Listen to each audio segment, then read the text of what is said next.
Hey guys, in today's Book to Screen, I'm going to be talking about Sleepy Hollow, starring Tom Meissen, Nicole Berry, Orlando Jones, and Katya Winter.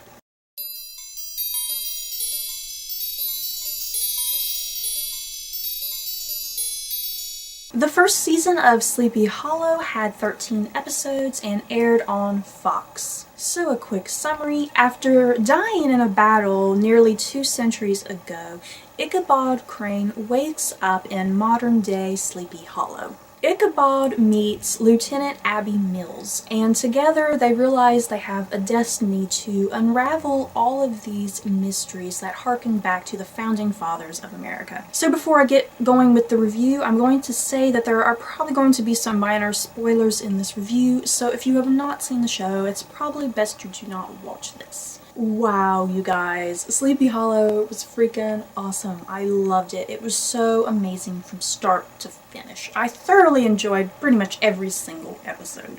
The best way to describe Sleepy Hollow is to say that it is a cross between National Treasure and supernatural. From National Treasure, it is taking all of these things that involve the American Revolution and George Washington and the founding fathers of America, and kind of unraveling clues that apparently the founding fathers left behind, very much like National Treasure. And then from Supernatural, it takes, all these supernatural beings and the fact that Ichabod and Abby have to destroy these things to save Sleepy Hollow.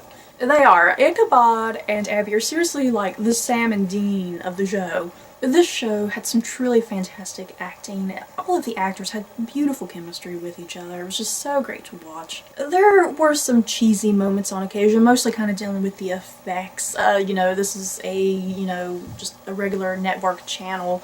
They don't have the biggest budget in the world, so don't go into expecting wow-worthy effects. But the stories and the character make up for the lack of effects. I really loved how they kind of made the show into like this origin story of Ichabod Crane. I don't remember too much of what happens in the short story by Washington Irving. I have read the story, but it was such a long time ago. I remember reading the short story pretty immediately after the Johnny Depp Sleepy Hollow came out, like over a decade ago, and I loved that movie adaptation of Sleepy Hollow directed by Tim Burton. I was so obsessed with that movie back in the day. In the book, Ichabod is this kind of scrawny looking guy. He's a school teacher.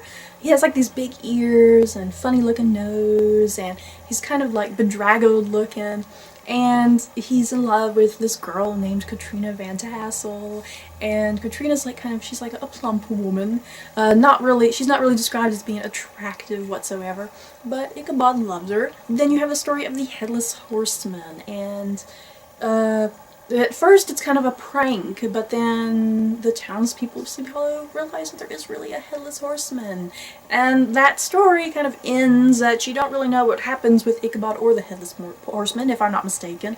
So, returning to the TV series, I like how they kind of change up Washington Irving's original story, and they make it much more interesting and attainable to a modern audience. Ichabod's origin story is basically this. He was part of the British Army, and then he turns traitor and he joins the Americans, and he works with George Washington. And then Ichabod's out in battle one day, and this guy with this weird looking mask comes up, and they have a fight, and Ichabod chops his head off, and that's how we get the Headless Horseman.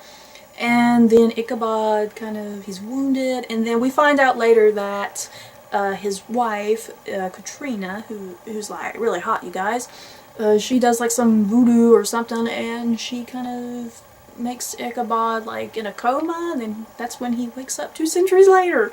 I really loved the origins of the Headless Horseman too. It gets really deep with the Headless Horseman. There's a whole big backstory to it, and the big thing in the show is that the Headless Horseman is not just the Headless Horseman, he is part of the 4 horsemen of the apocalypse. So the show starts getting very biblical, and it's not just about history anymore, or the fact that Abby and Ichabod have to fight, the supernatural being. They have to fight the biblical apocalypse that is soon at hand.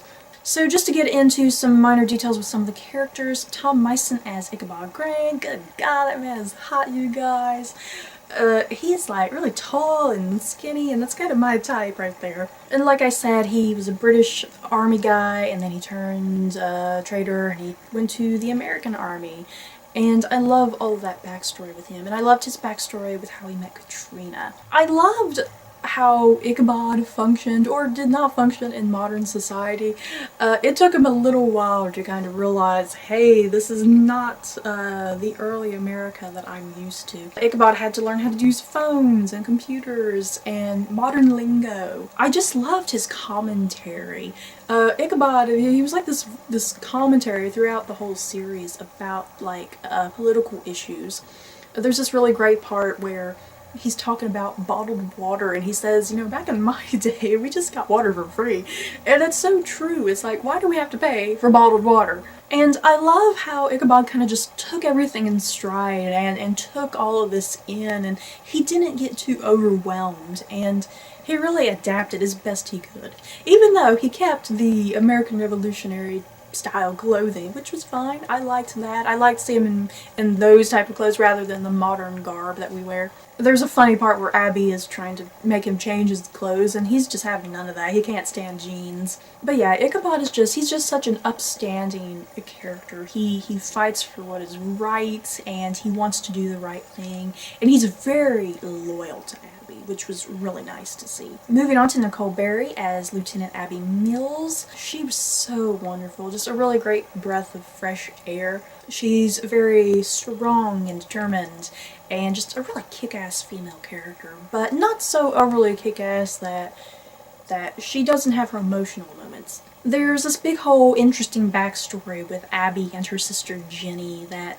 involves some crazy stuff back when they were like children, and there's this whole tense relationship between Abby and Jenny that harkens back to this moment they had in the woods with this demon creature thing. And back then, Abby lied to the police and said she didn't see anything, but Jenny obviously said, I saw this creature, and she got put in a mental institution for it. And so there's this tension between the two sisters, and they have to kind of get that bond back over the course of the season. And it's Ichabod who kind of brings them back together, because he brings all the supernatural stuff with him when he awakens from his 2-century-long coma.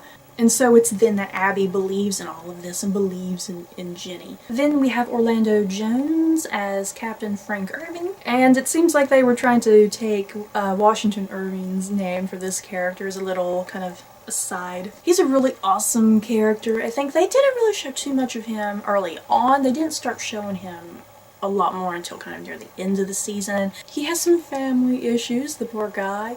His daughter is in a wheelchair. His wife is really upset with him. He doesn't really believe all this supernatural stuff at the time, but over the course of the season, he really is like, okay, you guys, we gotta fight these people. And they ended his character in a very interesting place. He basically lied about what he saw with this demon creature that came at the end of the season that possessed his daughter. And so it looks like he's going to jail. I hope he doesn't stay in jail. Then we have Katja Winter as Katrina. Goodness, she was a beautiful woman.